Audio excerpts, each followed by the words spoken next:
I don't know if this is just a sign that I'm getting older, but I feel like the 90s were yesterday, and they were like, what? Or like 100 years ago. Like a quarter of a century. Quarter of a century ago, the 90s were? Really scary. Oh, my gosh. So, here's some things that prove it that may be a little bit shocking.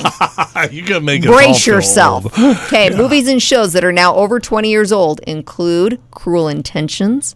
I loved that movie. Think about that. That is a quarter of a century old. Mm-hmm. Wow. 10 Things I Hate About You with Heath Ledger. Okay. He's been gone since 2009, which is crazy. Yeah, almost 15 years. She's All That with Freddie Prinze Jr. Yes. Boy, what happened to Freddie Prinze Jr.? He quit. He just was done with it. He's just done with it. He's married to somebody famous. Who's Sarah that? Michelle Gellar, Yes. who was Yeah. in Cruel Intentions. Yeah. And then American Pie, also over 20 years old. How is that? I know, it's so weird.